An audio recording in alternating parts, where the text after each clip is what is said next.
Ya, Dokter Yusuf, harusnya dengan sistem yang sekarang kita tidak perlu khawatir karena pastinya secara sistem semua terintegrasi. Mau lihat Betul. tracing pasien terkena Omikron ini kemana saja ada di aplikasi Peduli Lindungi. Tapi banyak juga masyarakat yang abai sekarang makin hari. Bagaimana, Dok? Iya, jadi saya melihat bahwa ketika saya masuk mall atau masuk restoran, satpamnya cuma mengarahkan, ya silakan Pak di-scan. Tapi dia nggak pernah ngelihat apakah itu benar di-scan dan itu memang masuk. Yang pertama. Yang kedua, saya masih melihat di bandara ada beberapa pejabat atau orang-orang yang punya fasilitas suka nyelonong aja keluar tanpa mengisi Peduli Lindungi.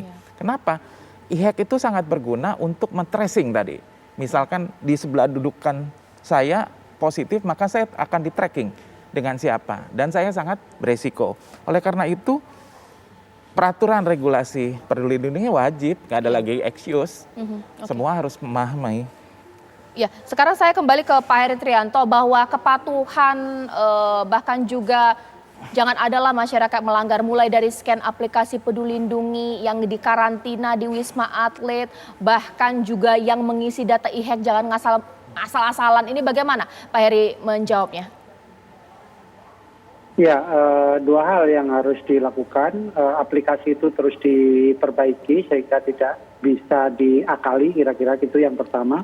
Kemudian yang kedua memang keperluan masyarakat untuk menerapkan di sana itu akan memudahkan dalam pelacakan kontak kayak gitu. Dan tentu saja sih sebenarnya subjek dari penanggulangan COVID ini kan sebenarnya masyarakat ya.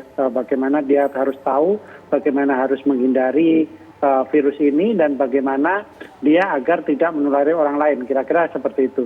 Jadi ketika kombinasi teknologi tadi digunakan untuk membantu penelusuran kontak misalnya atau memetakan, memudahkan penelusuran kontak erat, itu tentu saja akan bisa kita manfaatkan dengan catatan dengan kepatuhan penggunanya dan kemudian tadi tidak disalahgunakan seperti kemudian e-hack itu juga harus diisi dengan benar karena sejauh ini e-hack itu adalah voluntary ya untuk mengatakan apakah dia punya riwayat perjalanan kemana, kemudian apakah dia punya gejala A, B, C gitu ya, itu memang harus disampaikan secara sukarela kayak gitu. Kalau itu dilakukan secara benar tentu itu akan memudahkan jika suatu ketika dia ternyata masuk dalam kelompok kontak erat atau masuk dalam kelompok orang yang terinfeksi. Demikian. Ya, mungkin saya sekarang ke Pak Ganjar. Pak Ganjar, tapi kalau untuk di Jawa Tengah sendiri, seberapa patuh dan bagaimana Bapak berkali-kali memberikan pemahaman kepada masyarakat bahwa aplikasi e-hack dan lain-lain ini bukan sekedar aplikasi saja, tapi merupakan dari sistem dari pemerintah untuk bisa mengatasi pandemi di Indonesia. Bagaimana Pak? Ya, problemnya Mbak Caca ternyata nasional.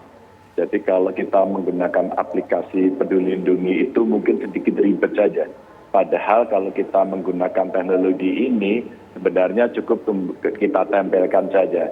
Tapi lama-lama dengan tren kasus yang menurun, udah deh nggak apa-apa. Maka setelah kami evaluasi kemarin seluruh Indonesia, daerah-daerah juga mulai diingatkan kembali agar lebih kencang asosiasi-asosiasi dilibatkan. Agar di antara mereka juga punya kesadaran di anggotanya dong. Mesti dibantu dong. Jangan sampai nanti terjadi satu gesekan-gesekan karena terjadi penegakan hukum. Umpama nih Mbak, tiap hari kami Satpol PP-nya itu keliling seluruh Jawa Tengah. Tiap hari kamu dilaporkan pelanggaran-pelanggaran yang ada. Maka aplikasi Peduli Lindungi salah satu yang ada. Maka kemarin sudah kita sampaikan kalau mall, kalau tempat hiburan seperti katakan mungkin bioskop yang sudah mulai dibuka, beberapa sekolah sudah melakukan, ayo kita tambah terus ya. Kalau tempat-tempat layanan publik kemudian nanti tidak bisa didisiplinkan, ya sudah kalau kita peringatkan nggak bisa, kasih saja peringatan 2 hari tak tutup begitu. Nah dengan cara itu harapan kita, teman-teman dari asosiasi-asosiasi, mall, pariwisata, retail dan sebagainya itu harapan kita bisa membantu. Jadi operasinya kita tiap hari Mbak, kita jalankan terus gitu. Tapi Pak Ganjar untuk pengawasan tempat-tempat isolasi baik di rumah sakit dan tempat lainnya ini diperketat tidak Pak? Karena untuk di pusat sendiri sudah banyak kasus lah ya yang kabur-kaburan dan lain-lain ini bagaimana Pak? Alhamdulillah tempat kita kosong begitu. Kemarin Dono Hudan kita siapkan sempat ada 3 Mbak. ada 3 masuk terus kemudian hanya sebentar saja dicek, dites lagi, kemudian selesai kita kosong lagi. Tapi pertanyaan Mbak Caca ini sebenarnya merepresentasikan publik gitu ya.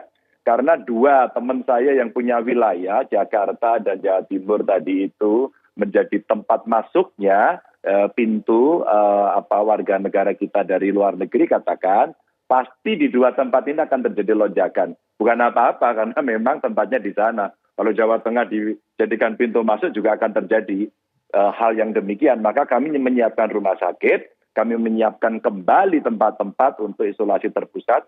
Bahkan seperti Donohudan itu tidak hanya untuk isolasinya, tapi untuk rumah sakit daruratnya pun skenario itu sekarang kita siapkan. Persi kita ajak terlibat, TNI Polri masih terlibat, dan vaksin sekarang kita genjot terus.